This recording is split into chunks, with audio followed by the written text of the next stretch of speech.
So next part आज हम शुरू करते हैं जो शेजुल पफार लिबर्टी मेडिकल यूनिवर्सिटी का एंट्री टेस्ट था। 24 एमसीक्यूज हमने पार्ट फर्स्ट में एक्सप्लेन किया। अगर आप लोगों ने वो नहीं देखे तो पहले वो देख ले।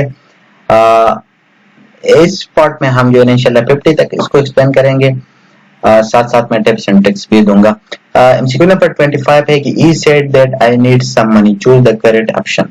ठीक है, तो यहाँ पर 4 ऑप्शन दिए हुए। तो यहाँ पर जो करेक्ट ऑप्शन है वो है option D, he said that he needed some money.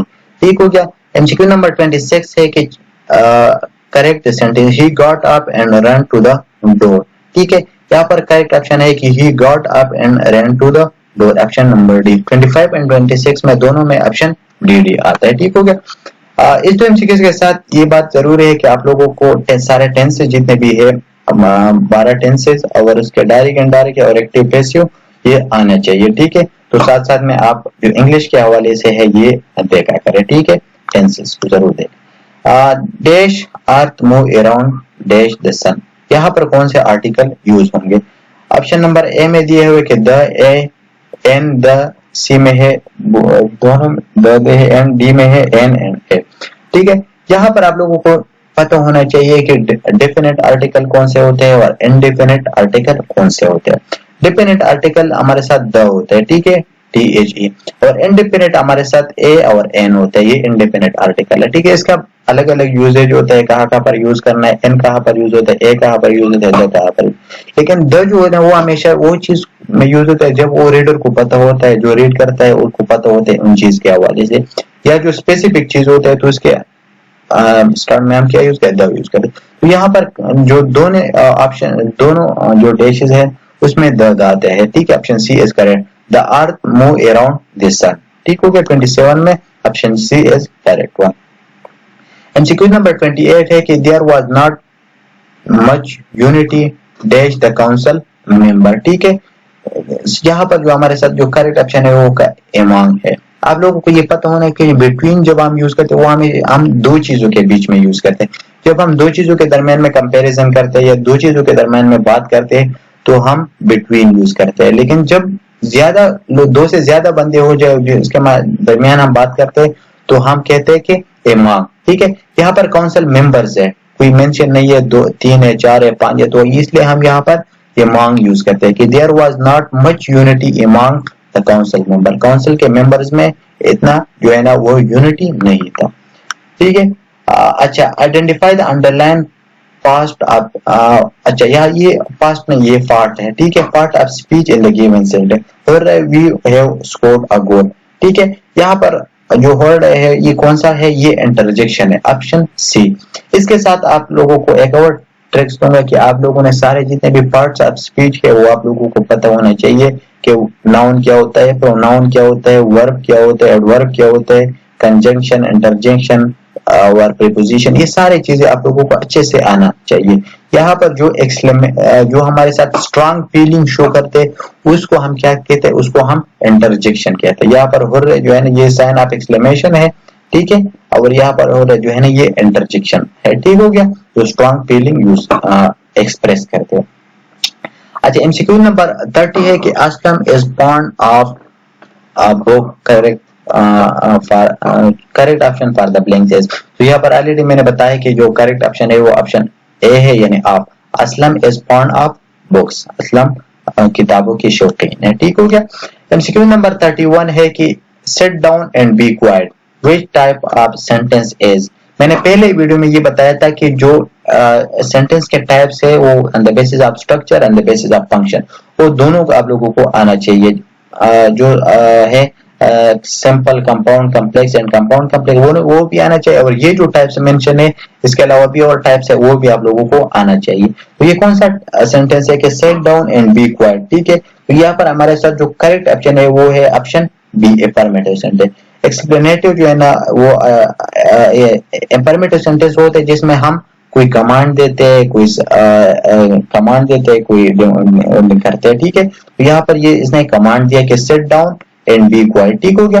Interrogative sentence वो होते हैं जिसमें हम कोई क्वेश्चन करते हैं। इसके अलावा एक्सक्लेमेटरी सेंटेंस होते हैं, बहुत सारे सेंटेंस के टाइप्स है, वो आप लोगों ने अच्छे तरीके से देखना है और साथ साथ उसके एग्जांपल जहन में अच्छे से याद रखना है ताकि जब कोई भी सेंटेंस आप लोगों को आ जाए तो आप लोगों को पता चल जाता है कि ये कौन सा सेंटेंस है। ठीक हो गया। अच्छा, एमसीक्यू नंबर 32 है कि I said to her why are you sleeping. ठीक है, तो यहाँ पर जो करेक्ट ऑप्शन है एमसीक्यू नंबर 32 में है कि I asked her why she was sleeping. I asked her why she was sleeping. Option number D is correct one. ठीक है। MCQ नंबर 33 है हमारे साथ कि each of us dash eaten our meal. So यहाँ पर करेक्ट ऑप्शन है हमारे साथ has. ठीक हो गया। Each of us has eaten our meal. MCQ number 34 है कि if I had enough money I would buy the car. तो यहाँ पर जो ऑप्शन है वो आप लोग खुद भी सर्च करके देख ले, लेकिन इस पर माय एक्सपीरियंस माय लर्निंग जो करेक्ट ऑप्शन है वो है वुड बाय। ठीक हो गया। If I had enough money I would by that car. ठीक हो गया। ये कंडीशनल सेंटेंस है, आप लोगों ने कंडीशनल सेंटेंस को भी देख लेना है, ये कंडीशनल सेंटेंस क्या होती है और कौन कौन से टाइप्स है इसके। ठीक है, बेसिकली ये कंडीशनल सेंटेंस है। एमसीक्यू नंबर 35 है कि I would come to meet you at the station in my car dash you do not have to walk to my house. So यहाँ पर करेक्ट ऑप्शन है कि so that। ठीक है, option A है so that, an order, that, because। यहाँ पर correct option है कि so that I will come to meet you at the station in my car so that you do not have to walk to my house। ठीक हो गया। अच्छा, MCQ number 36 है कि the sun had set before I reached the station. Identify the tense। ठीक हो गया। ये कौन सा टेंस है? ये है पास्ट परफेक्ट टेंस। ठीक हो गया। ये कौन सा टेंस है? Past perfect tense. Option C B. ठीक हो गया, पास्ट परफेक्ट। अच्छा, एमसीक्यू नंबर 37 है कि I have lost dash which you had given me। सो यहाँ पर जो करेक्ट ऑप्शन होगा वो है कि I lost the umbrella which you had given me। ठीक हो गया। एमसीक्यू नंबर 37 में द आता है। ठीक हो गया। अच्छा, नेक्स्ट हमारे साथ एमसीक्यू नंबर 39 है। MCQ number 38। ठीक हो गया। एमसीक्यू नंबर 38 है हमारे साथ a group of related word that contain both a subject and, आगे जो सेंटेंस देखो subject and predicate which make a complete sense. MCQ number 38 है a group of related word that contain both a subject and, आगे cut है लेकिन इसमें जो मेरे ख्याल से जो करेक्ट ऑप्शन आएगा वो क्लास आएगा। ठीक है, जो सेंटेंस वही होता है जिसमें सब्जेक्ट और प्रेडिकेट दोनों होता है, वो एक कंप्लीट सेंस बनाते हैं। लेकिन जो क्लास होता है ना वो इसमें दो टाइप्स का होता है, एक इंडिपेंडेंट क्लास होता है, एक डिपेंडेंट क्लास होता है, लेकिन ये दोनों अमूमन एक सेंटेंस का पार्ट होता है। ठीक है, तो यहाँ पर जो हमारे साथ करेक्ट ऑप्शन होगा वो है ऑप्शन बी, क्लास। अच्छा, एमसीक्यू नंबर 39 है कि dash is preferred when subject is unknown or not needed in a sentence. तो यहाँ पर हमारे साथ इनडायरेक्ट स्पीच। ठीक हो गया। वो एमसीक्यू नंबर 39 इनडायरेक्ट स्पीच या इसको रिपोर्टेड स्पीच भी कहते हैं। ठीक है, MCQ number 39 option C is correct. I am very glad to see you that you did it yourself. Underline word is, यहाँ पर अंडरलाइन वर्ड क्या है? ये है yourself. So yourself is reflexive pronoun, ये रिफ्लेक्स करता है प्रोनाउन। सो ये the correct option is B, option B is reflexive pronoun. ठीक हो गया। यहाँ पर आप लोगों ने ये देख लेना है पार्ट ऑफ स्पीच, उसके टाइप्स, नाउन के कौन से टाइप्स है, प्रोनाउन के कौन से टाइप्स है, रिफ्लेक्सिव प्रोनाउन होते हैं, बाकी बहुत सारे प्रोनाउन होते हैं, वो आप लोगों ने अच्छे से देख लेना है। ठीक हो गया। अच्छा, एमसीक्यू नंबर 41 है कि most wide spread problem of antibiotic misuse is.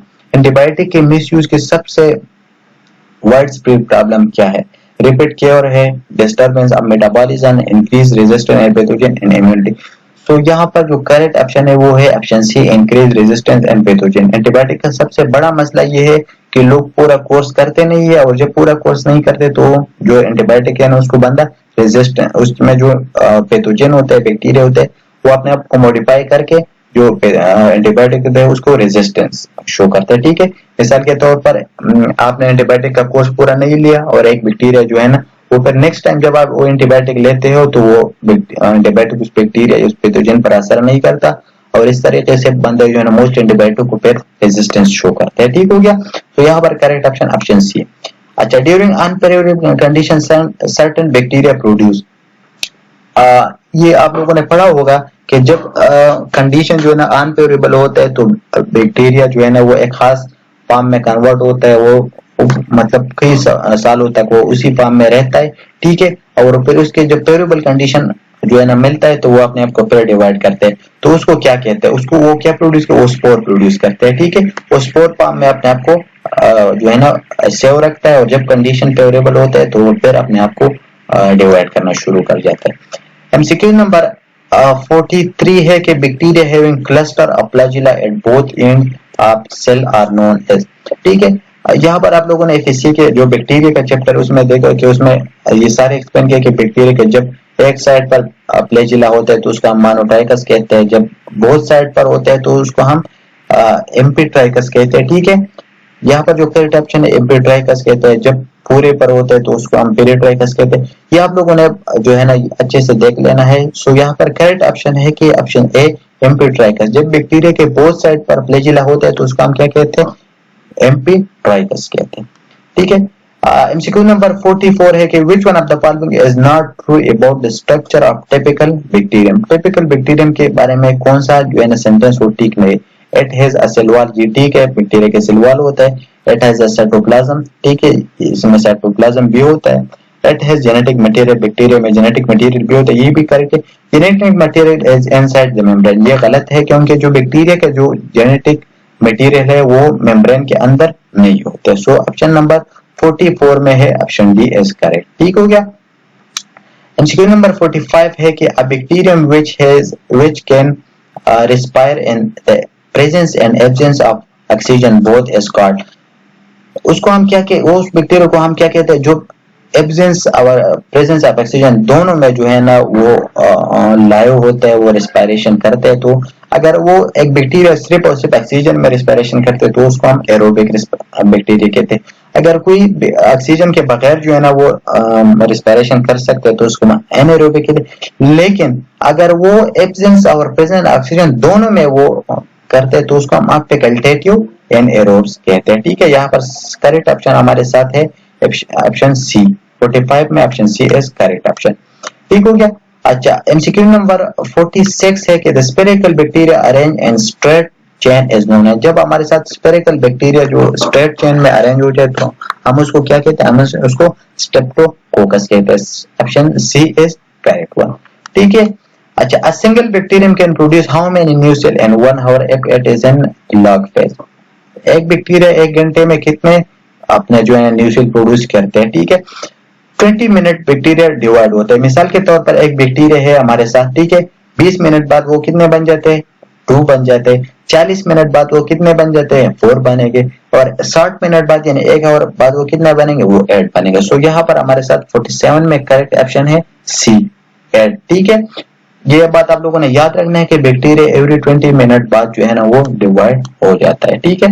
MCQ number 48 है कि एनाएरोबिक बैक्टीरिया आर, इसमें कौन सा एनाएरोबिक बैक्टीरिया है, ठीक है। तो यहाँ पर ऑप्शन जो है ना वो बी करेक्ट है। ई कोलाई जो है ना वो एनाएरोबिक है, ठीक हो गया। एरोबिक बैक्टीरिया है, ठीक है। अच्छा, एमसीक्यू नंबर 49 है कि the term bacteria was introduced by Leeuwenhoek, Watson, Ehrenberg and Craig. तो यहाँ पर हमारे साथ जो करेक्ट ऑप्शन है वो है ऑप्शन ए लीवनहुक ने जो बैक्टीरियम का वर्ड जो है ना वो यूज किया था। एमसीक्यू नंबर 50 है कि chemical substance used on living tissue that inhibit the growth of micro organism are called. वो कौन सा केमिकल सब्सटेंस है कि जो हम लिविंग सेल या लिविंग टिश्यू पर यूज करते हैं ताकि उधर जो माइक्रो ऑर्गेनिज्म की ग्रोथ है वो ना हो। मिसाल के तौर पर किसी बंदे की सर्जरी होनी है तो हम उसके जो जहां हमने कट लगाने होते तो उस जगह को हम पहले बाकायदा से एक स्पेशल केमिकल से साफ करते हैं ताकि उधर जो बैक्टीरिया है वो किल हो जाए और जो बॉडी के अंदर वो ना चला जाए, तो उसको हम एंटीसेप्टिक्स कहते हैं। सो यहाँ पर हमारे साथ जो करेक्ट ऑप्शन है वो है ऑप्शन बी एंटीसेप्टिक। सो ये हमारे साथ पार्ट 2 हो गया। इंशाल्लाह नेक्स्ट पार्ट सून में अपलोड कर दूंगा। अगर वीडियो अच्छी लगे तो वीडियो को लाइक करें, चैनल पर नए हैं तो चैनल को सब्सक्राइब करें। Thank you so much for watching the video.